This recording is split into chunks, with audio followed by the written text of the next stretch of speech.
መዝሙር 110 ቁጥር 10 ላይ የጥበብ መጀመሪያ እግዚአብሔርን መፍራት ነው ይላል። እግዚአብሔርን መፍራት ማለት አምልኮቱን መጠበቅ ነው። እግዚአብሔርን መፍራት ማለት ሕጉን፣ ሥርዓቱን፣ ትእዛዙን፣ ፍርዱን መፈጸም ነው። እግዚአብሔር በኦሪት 10ን ትእዛዛት በወንጌል 6ቱን ቃላተ ሕግ አድርጎ ሰጥቷል። እነዚህን 16 ሕግጋት መጠበቅ እግዚአብሔርን መፍራት ነው። ከሕግጋቱ አንዱ አታመንዝር ነው። ሰዎች እግዚአብሔርን እንዲፈሩ መጻሕፍት መልካም ምክርን ይሰጣሉ፣ መምህራንም ያስተምራሉ። እግዚአብሔርን የሚፈራ ጋብቻውን በሕግ በሥርዓት ይፈጽማል እንጂ አያመነዝርም። በአንድ ሚስት ተወስኖ ይኖራል እንጂ ሲያገባ ሲፈታ አይኖርም። እግዚአብሔርን የሚፈራ ሰው አይገድልም፣ ሰውን አይሰርቅም፣ ሰውን አይቀማም፣ ሰውን አያንገላታም፣ ሰውን አይጨቁንም፣ የሰውን መብት አይደፍርም፣ ሰውን አያሰቃይም። ብዙ ሰዎች ይህንን ክፉ ስራ እየፈጸሙ ነውና በዚህ በመጥፎ ስራቸው ለልዩ ልዩ ስነ ልቦናዊና ለልዩ ልዩ ችግሮች እየተዳረጉ ያሉበት ጊዜ ነውና አውቀውም ሆነ ሳያውቁ ከገቡበት መከራና ስቃይ እንዲወጡ እግዚአብሔርን መፍራት ልናስተምራቸው ይገባል። ፈሪሃ እግዚአብሔር ይህ ነው። እግዚአብሔርን መፍራት ዕድሜን ያስረዝማል። እግዚአብሔርን የዘነጉ ሰዎች ግን ዕድሜያቸው ያጥራል።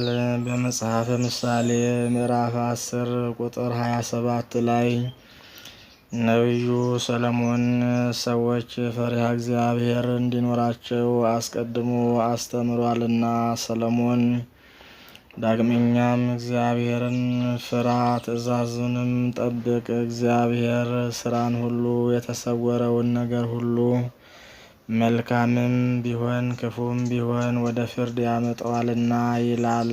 መጽሐፈ መክብብ ምዕራፍ 12 ቁጥር 14። ሲራክም የታመነ ወዳጅ የሚያሽር ኮሶ ነው። እግዚአብሔርን የሚፈሩ ሰዎችም ያገኙታል ይላል።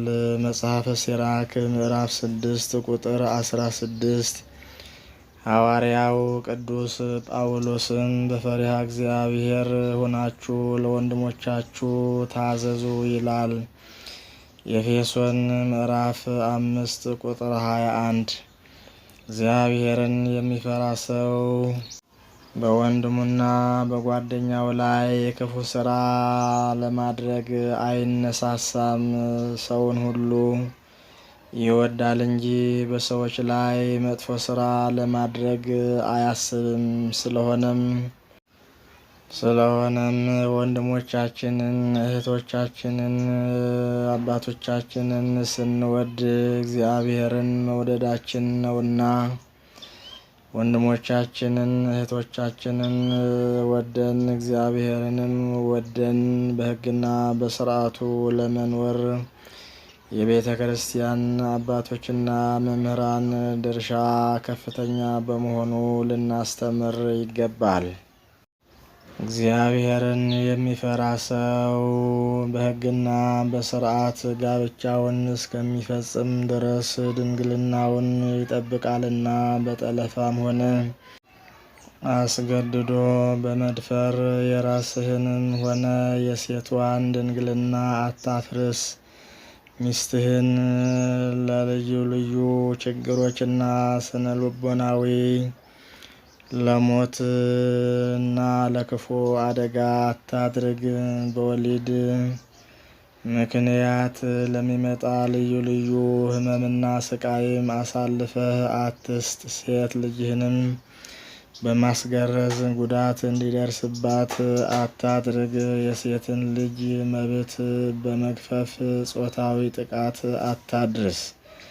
እግዚአብሔርን የሚፈራና የሚያመልክ ለአልኮል መጠጥና ለአደገኛ የእጽዋት ሱስ ተገዢ አይሆንም። ይህንንም ምክር ሰምቶ የሚቀበለው ይጠቀምበታልና ለተግባራዊነቱ መነሳሳት ያስፈልገዋል።